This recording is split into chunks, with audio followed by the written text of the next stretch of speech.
Andrew, and this is 298, the end of Season 3. I'm here with the talented and beautiful Wendy Hammer, and I just want to say thank you for being a guest on my talk show. It's my pleasure, Keith. Good morning, good afternoon, good evening, all of the above. Now, it's morning here. It's morning here in Los Angeles, where I won't complain about it being a cold 65 degrees because people will smack me through the computer. I hear it, and we got off lucky with the winter in the New York area. Yeah. Now I see it's sunny behind you. It looks like it's a sunny day out there. Yep, it's about, I don't have my thing on me to tell you the temps are. I think it's supposed to be like 54 today. Oh, so all right. Whatever, Beautiful. like it's a heat wave. Right, whatever happened, it snowed a couple of days ago. Now it's sunny out, so it's you get whatever it is. That's right. But before we get started, I want to make an announcement for our listeners. Unless I really want even this sounds like really stupid on my part, but if I really want someone on the show, I guess I will bend over backwards and do whatever if it's a one-time thing. But normally, and this is going on the record, I do not pay people to be a guest on my talk show. One, I don't have ATM stamped on my forehead. Two, when you ask for money, you're missing the point of why I'm doing the talk show and why you should be on it. And number three, if I want someone on the show, I will go directly to that person. I'm not going through any agents, not going to go for any publishers or some shit like that. If I want someone, I'm going to go directly to the person. Because if you go for this person or that person, well, you have to pay me, $150 for 15 minutes. It's like, Either you're going to do it for free, and you're going to support a new cause, support my cause, and make a new friend out of it, or we're not going to do the interview at all. With that being said, I don't want to complain to you, bitch to you. Uncensored is freedom of speech, freedom of self-expression.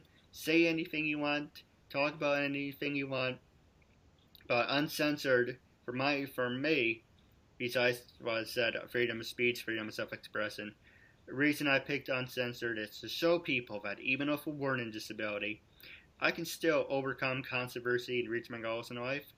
At the same time, I'm showing people that even with a learning disability, I can still amount to something, and at the same time, I'm able to turn myself into a perfect example for people out there dealing with any types of learning disabilities and disabilities. But you should never give up, and you should prove to people you can still amount to something. And we left off your friend. There are 4 subjects I want to talk about real fast. 1, Okay. Your battle with cancer. Great. 2, your friend who's related to George Carlin. I would love to have her. Actually, the daughter of George Carlin. I apologize. I would love to have her on the show. And the other 2 is, how did you start your acting career, and what was your life growing up? Okay. I'll do it in the order that you said. The first is, it is true, while I am an actress and a comedian and a writer, and I wear a lot of other hats, my most recent title, I guess, or my most recent hyphen thing added to my hyphen is that I am in the middle of what I call a cancer dance. I was diagnosed in July of 2015, so last year, with pancreatic cancer stage 1. I'm doing really well. I feel that the universe has given me enough cancer not to kill me, but just enough to transform my life. So I am allowing it to be my teacher. And although at times the treatment is really challenging, I am not angry at the cancer. I'm just trying to learn as much as I can. There have been more silver linings and blessings and teachings from this experience than I could have ever expressed. And mostly they have to do with the friends in my life who have shown up for me in a very profound way. I want to show you really quickly my little visual aid at the risk of turning into a prop comic and being accused of being Gallagher. This is my backup pancreas. This was given to me by my friends Michelle and Max Brooks. And they're hilarious. And they thought it was good that I had a backup one because mine wasn't so great. So this is what a pancreas looks like. It's like a smiley face. And it's right near your belly. And the doctors cut off this much. So this part is gone. But I still have all of this beautiful pancreas here. And the pancreas is a very important organ. It's the boss of a lot of other organs. And it's an organ that gets no love, that no one ever thinks about. But of course now, since mine was challenged and disabled, I have learned to embrace it and think more about it and take care of it. So I'm getting better. I'm more than halfway through my treatment.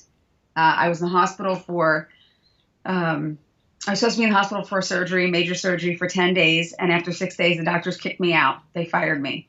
I said, am I a bad patient? They're like, no, you're a good patient. You're doing so well. You need to leave now. We need this bed for someone who's sicker than you. You're healthy. So that was cool. In answer to your other question, the reason we were talking about my friend Kelly Carlin, and she is a wonderful writer. She has a fantastic book that I would highly recommend you check out, and all of your listeners and viewers will check out. And of course, the title is escaping. It's called The Carlin Home Companion. And it's really about her life growing up as George's daughter and what that world is like. And it's a fantastic read. And she's an extraordinary woman in her own right. But the reason I had mentioned her is because we were talking about freedom of speech. And your show, Uncensored, is about people being able to speak from their heart and not being bound by political ideology or religion or language, limitations or anything like that. And so of course George was the king of that. He allowed a lot of us to have freedom of speech. He certainly stood for that and fought for that. Let's see what else. How I got started as an actor. I'm 55 years old. I've wanted to be on stage as an actor since I was 6 years old. That's never really changed. But in the process, from 6 to 55, I spent many of those years on a comedy club stage all over the country, Canada, and I played every major city in this country. But my first love has always been acting.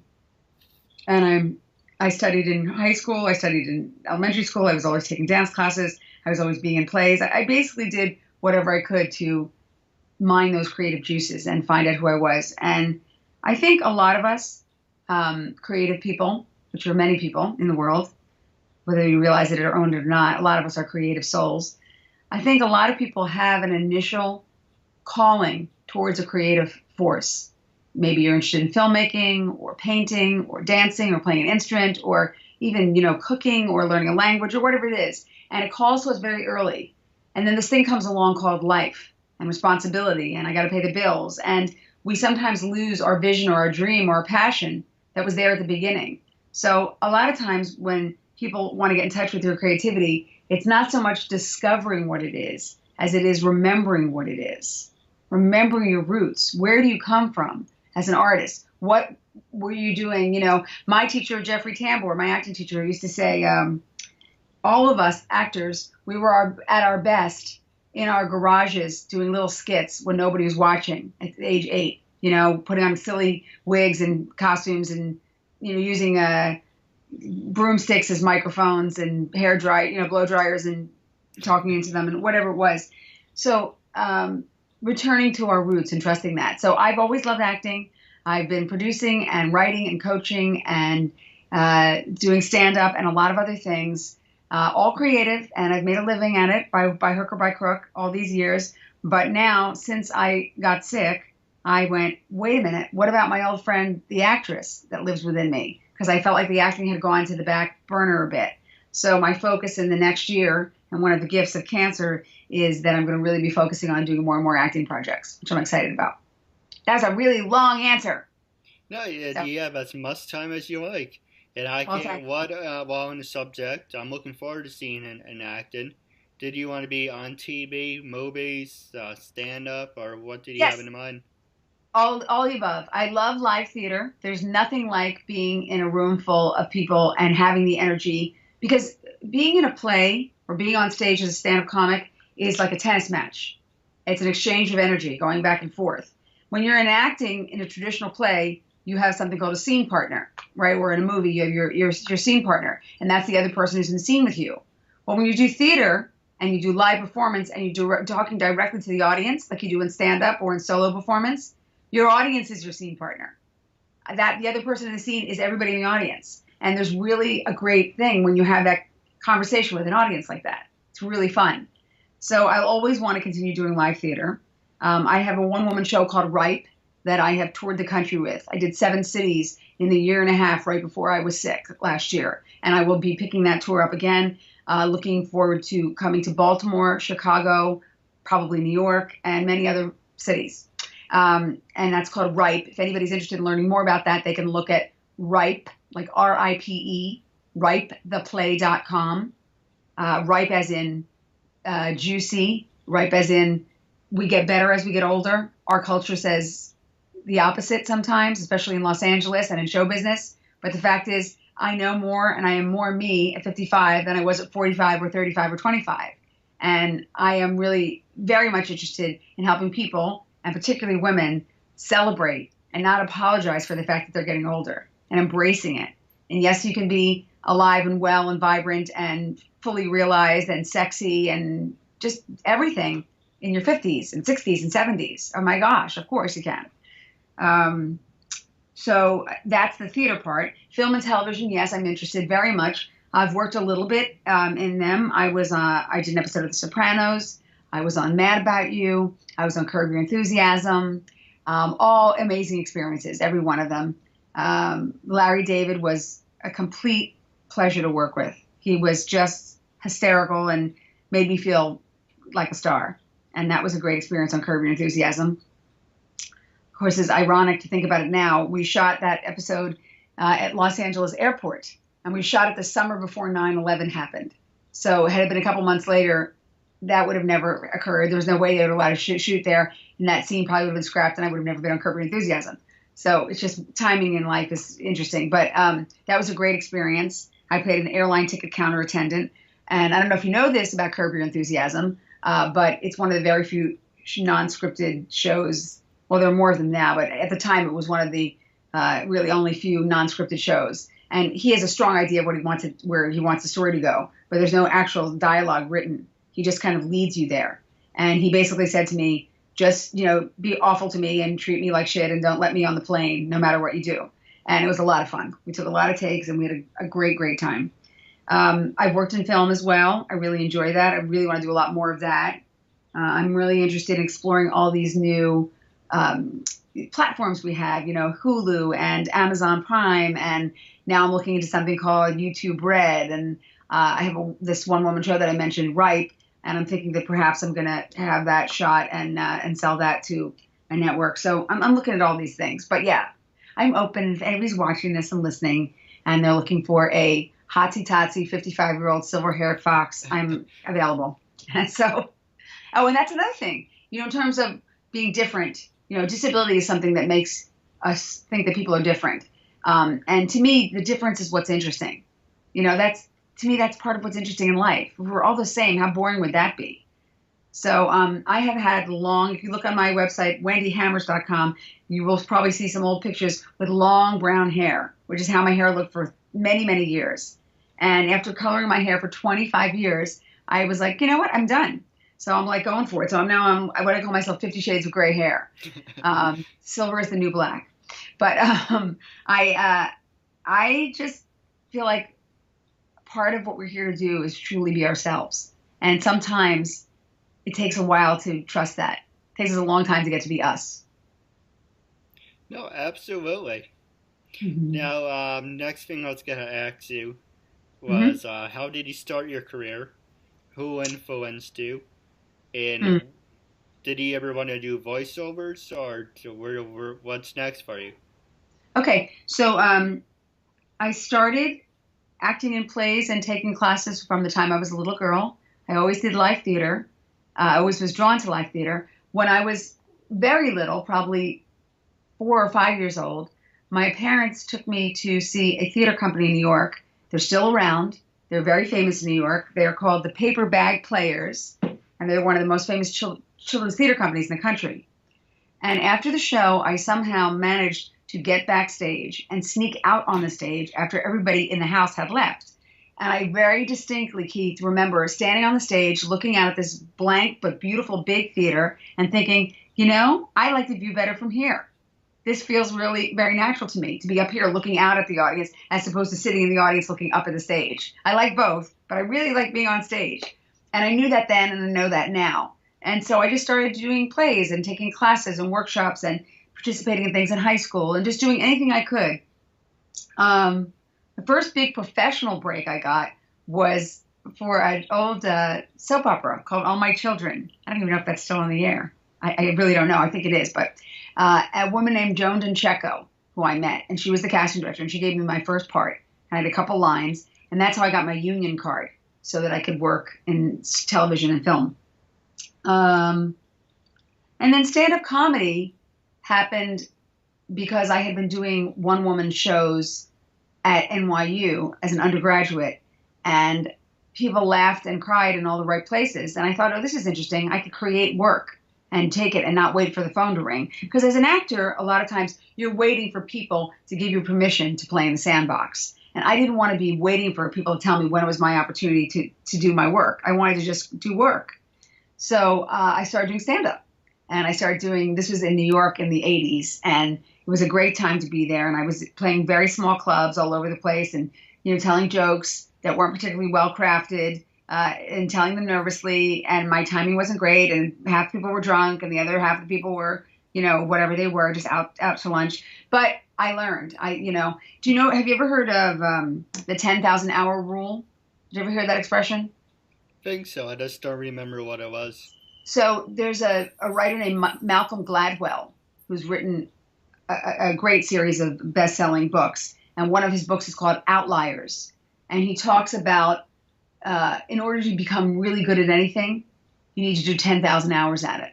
And he talks about Bill Gates being a nerd in the beginning and how he and his friends would just sit around for hours and hours and hours and tinker with technology till they figured out how to create computers. And he talks about the Beatles when they started, and they used to do this gig that was from 4 p.m. till 2 a.m, 7 days a week. And they just play songs. They play their songs. They play cover songs. They play Happy Birthday. They just kept playing. And that's how they got to be as great as they were as the Beatles. So the whole theory is you need at least 10,000 hours on anything to really get mastery of it. And I've had 10,000 hours as a stand-up. And so it's really easy for me to get up and talk to a group full of people because I've been practicing. This is what you're doing. This is your 298th show? Yes. Is that right? That's awesome. I can't wait to see. I hope on 300 some bells will ring or you'll throw some confetti. But that's great. So you're working on your 10,000 hours too. So in answer to your question, I feel like I have been doing this a long time and I'm also just beginning all over again. And I'm most interested in film and television and theater and creating places to create new work and work with other actors. I've done a lot of it alone between stand-up and solo performance. I've done a lot alone, and I'm really missing being on stage with other people. So I'm really excited about doing collaborative work that way. No, absolutely. I'm going to take a short commercial break. Okay. And now, with that being said, I'm going to plug a show, but I've been not a talk show or whatever. Actually, there's two things I want to plug real fast. So you want to take a drink of water, okay, just to catch your breath? Yeah. Oh, actually, I'm going to do the same. I'm actually checking to see if our kitty cats got fed this morning. That's what I'm doing. I just got a message from my husband. Yes, they did. So for all our listeners, you can go to Facebook, type in the KeithAndrewNetwork.com. There's my fan page. Like it, share it.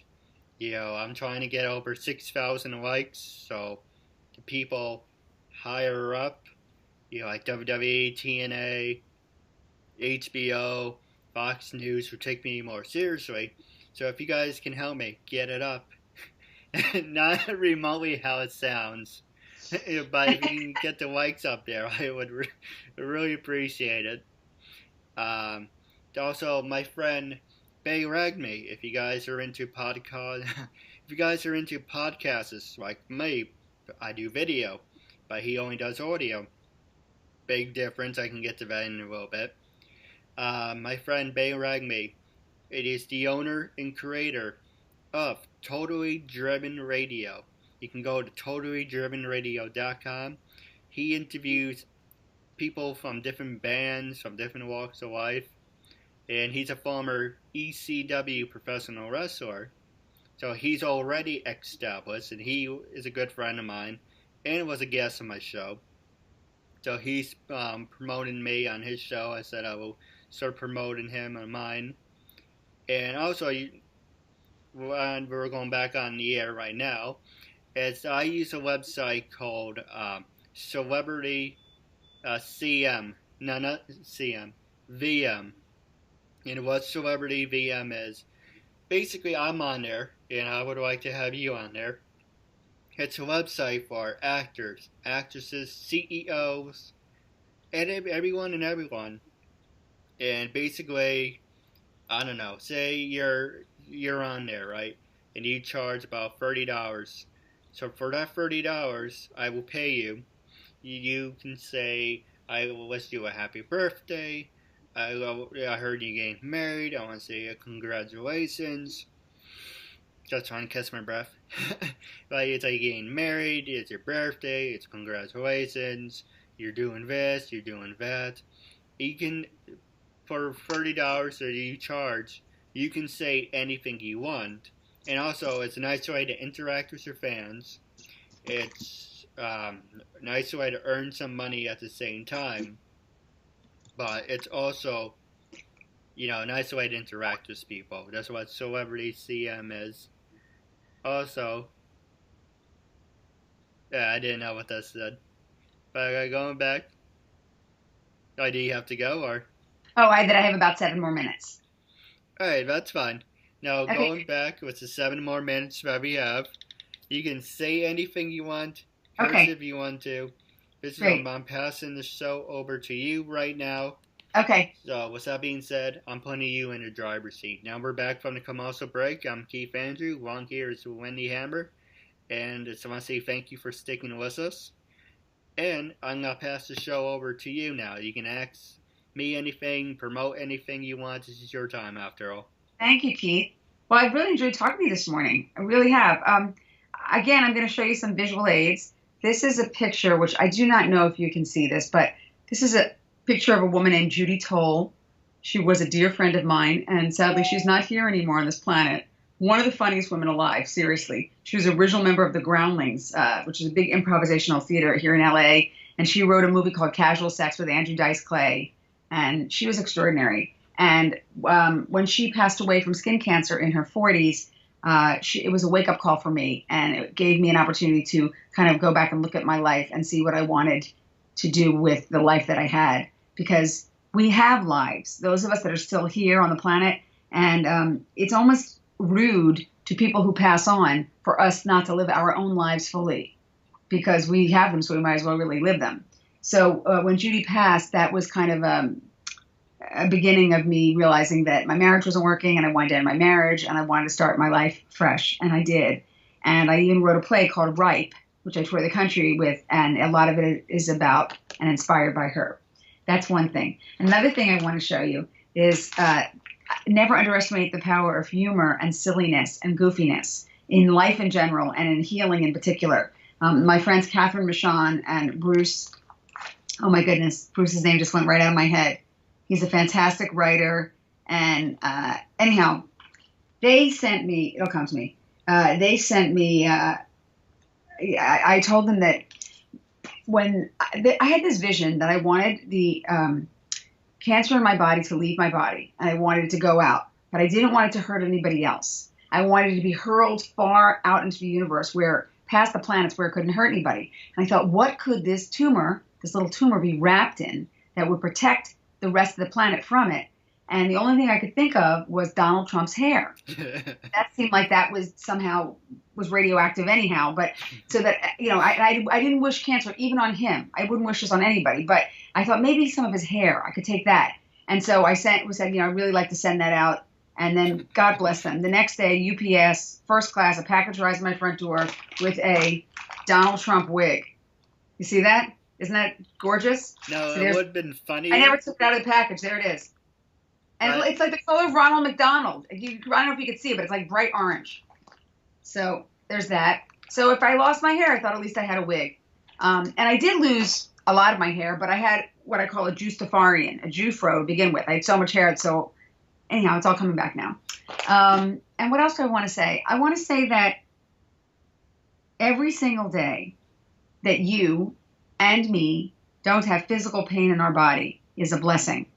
If you're in good health and you don't have physical pain, you don't think about it. We don't think about these things until they're an issue. Just like someone who has mental health challenges, I would imagine, when you have a good day, it's great, but it's really hard to keep it in perspective because not every day is a good day. There are days that you can't get out of bed. There are days that there are challenges of all kinds. So I just say celebrate the good stuff while you can and try to focus on that. And that's what I do. And I live every day with as much joy and perspective as I can. That's how I approach my life. And I always was that way, but even more so now. No, absolutely. I didn't mean to interrupt before, but when you showed us the Trump hair, I said, wouldn't it be funny, or wouldn't it have been funny, if it came directly from him? Oh, yeah. I don't think he would have the time for that. He's very, very focused on himself. It's all about him. There's something else I was going to say though.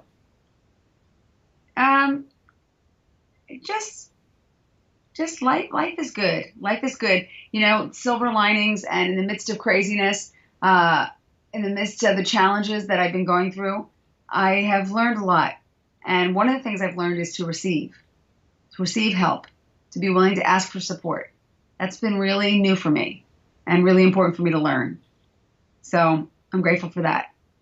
And I do have to jump off the call in a little bit, but just a few minutes here. But I want to say, too, that if you're in pain and you're tuned into the show, I would imagine some of you people that tune into your show are disabled in any way, whether it's mentally or physically, emotionally, spiritually disabled. We all have that. In the 12-step programs, the Alcoholics Anonymous program, they say alcoholism, and it ends in ISM.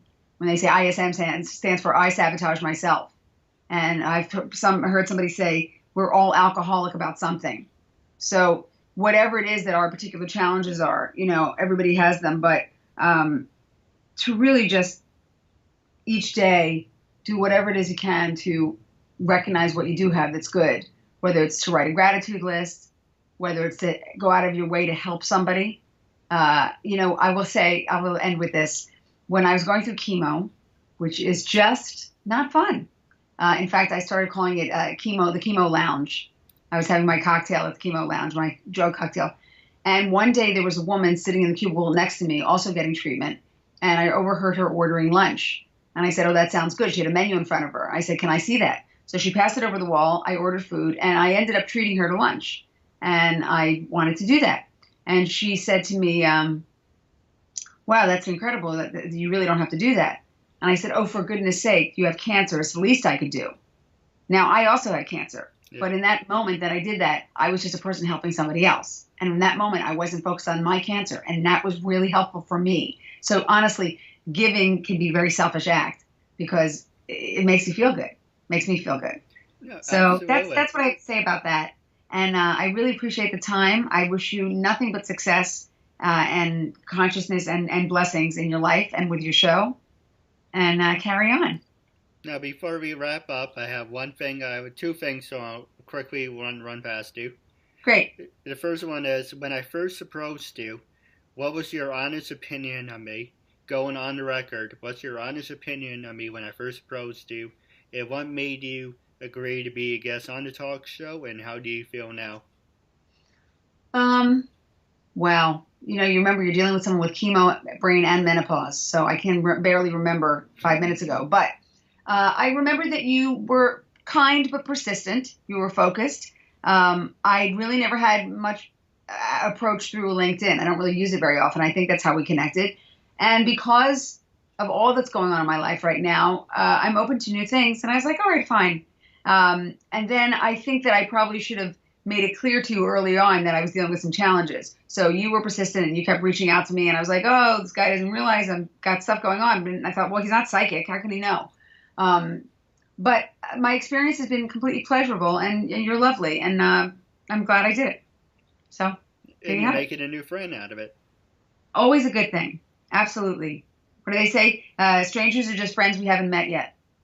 Yeah, absolutely. And then the last thing I was going to ask you, it's going back to what I was saying in the beginning. Do you think people who ask for money to be a guest on your show are missing the point? Well, I'm a professional actor and stand-up comic, and I make my living doing things like this. I mean, but okay. So that said, I've done a lot of radio. I mean, hundreds of radio interviews as a comic, morning drive shows all over the country, and we never got paid for those because it was just understood they were promotional, and we did those in order to, put our name and our brand out there, and that we would get paid in other ways. So, and I think I mentioned this to you off air that many years ago I was a guest on the Oprah Winfrey Show, and I happened to be on when she was in L.A. and it was shot at the Universal Amphitheater, and there were 1,000 screaming women in the audience, and it was a fabulous experience. And I would think pretty much everybody who's ever done the Oprah Winfrey Show didn't make a dime on air guests. However, having that credit on my resume Right. led to very lucrative work for the next 10 to 15 years. So in the spiritual communities, in the woo-woo communities, and I live in LA, so of course I have to be a little woo-woo, they say money is simply an exchange of energy. That's what it is. But sometimes it's not a direct exchange. Sometimes, like, you're not paying me money today to be here, but this experience is helping me learn how to be better at doing what I do, and that work brings money. So it all comes around. I think you can pay people or not pay people. If people don't want to do your show and you're not paying, that's their choice, but you can do whatever you want. It's your baby. That's why it's the Keith Andrew Network and not the, Ronald McDonald Network. It's your show, and you're the architect. So I'm good with that. Yeah, I mean, ultimately what happens in a situation like this is people get sponsors, and the sponsors help with that. I should mention this is important. I created a show 15 years ago called Tasty Words. It's a spoken word salon, hilarious and horrifying true life stories told by the people who wrote them and lived them. There are plenty of people that you recognize, celebrities from television and authors and amazing people, and a lot of people that you wouldn't recognize that are just fantastic storytellers and writers. And I've just struck a deal with Audible.com, which is owned by Amazon, and they're going to be putting some of the stories from my show, Tasty Words, on Dan Savage's show over the next couple of years. So, again, a lot of these things, they pay nominal amount or they pay nothing, but it comes back to you. So that's it. Absolutely. Now, wrapping up the segment, I just want to say thank you for being a guest on my talk show. Oh, it's my pleasure. Thank you for having me. I wish you a great day and try to stay warm out there, okay?